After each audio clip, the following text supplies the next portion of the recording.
দেখুন, যা হয়েছে, অন্তত 14 জন মানুষ মারা গেছে, আরও অনেকে আহত। এটা সুখের যে তার বেশিরভাগটাই সুস্থ হয়েছে।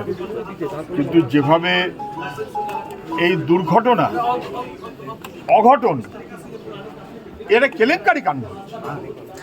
আমরা ওদের পাশে দাঁড়াতে পারি তার জন্য এসেছি।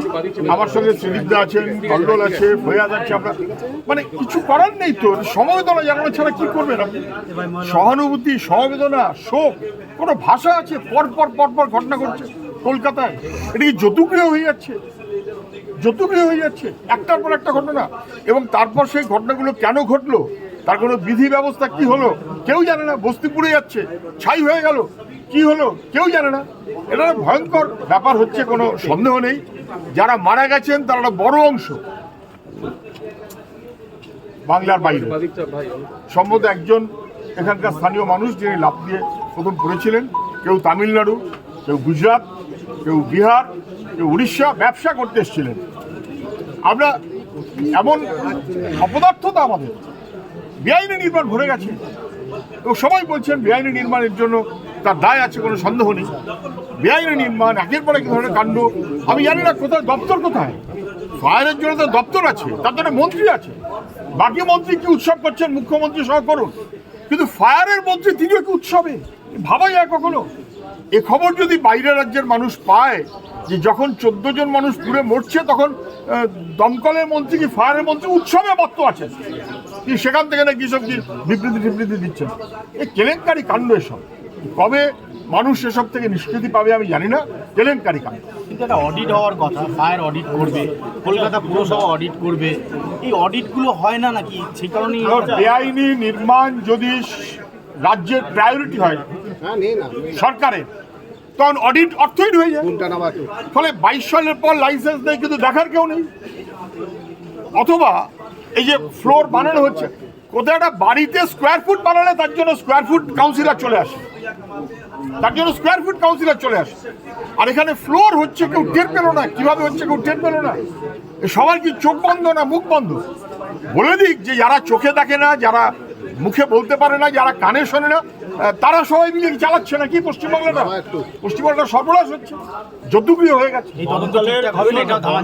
তদন্ত ঠিকঠাক হবে কিনা সেটা বলার দায়িত্ব তাদের, যারা তদন্ত করছে, আর সেটা বুঝিয়ে দেবার দায়িত্ব মানুষের। ফলে তদন্ত ঠিক মতন হবে। বস্তির এতবার যে পুড়ল, তদন্ত রিপোর্ট কোথায়? কেউ পেয়েছেন? আমি আবারও বলছি, যখন পুড়ছে 14 জন মানুষ মারা যাচ্ছেন, তখন যদি দমকলের মন্ত্রী উৎসবে থাকেন, তাহলে বোঝা যায় যে কত সংবেদনহীন মনোভাবে রাজ্যটা চলছে। আপনারা তো মাঝে মধ্যেই বিভিন্ন দপ্তর, সরকারি দপ্তর শূন্যপদ নিয়ে প্রশ্ন করেন। দমকলও তো তার বাইরে শূন্যপদ, সেই কর্মী যদি বেশি থাকতো তাহলে নিচে প্রবলেম হতো না, একটু দেখুন, দমকলের মন্ত্রী শূন্যপদ নয়, পূর্ণ পদ। যদিও তিনি উৎসব, দমকলের কর্মী নেই, যদি থাকে কন্ট্রাকচুয়াল। দায়বদ্ধতাটা কোথায়? ফলে গোটা রাজ্যটা সিভিক মনোভাবে চলছে। Civic police, civic master, civic দমকল কর্মী, সরকারটাকেই সিভিক করে দিক, আর কি বাকি থাকবে? এত বড় বিপর্যয়, মুখ্যমন্ত্রী দীঘায় নাচ গানে ব্যস্ত, সুকান্ত মজুমদারও তাই বলছে। সরি, ছি, নাচ গান বলবেন না, বলুন যজ্ঞে ব্যবসা। যজ্ঞে নানান যজ্ঞ, তারপর পূর্ণাহুতি ইত্যাদি ইত্যাদি। এটাতে নতুন কি দেখছেন আপনি? নরেন্দ্র মোদীকে যা দেখেছেন রাম মন্দিরে, এখানেও আপনি মুখ্যমন্ত্রীকে দায়ী দেখছেন জগন্নাথের মন্দিরে। সেটা দুর্ভাগ্য। কিন্তু দমকল মন্ত্রী কোথায়? দমকল মন্ত্রী তারপরে আসতে পারলেন না, তিনি তো যজ্ঞ করবেন না, তিনি তো পূর্ণাহুতি দিচ্ছেন না। কিসের জন্য? সরকারটা তুলে নেওয়ার ব্যবস্থা করেছে। আমি আবার বলছি, civic police, civic master, civic কর্মচারী, দমকলে পর্যন্ত কন্ট্রাকচুয়াল, সরকারটাকে সিভিক করে দিক, আর বাকি কিছু থাকলো না। নন সিভিক সিভিক। আপনারা কি দাবি রাখছেন এই ঘটনা? আমাদের দাবি হচ্ছে, আমাদের দাবি অত্যন্ত স্পষ্ট।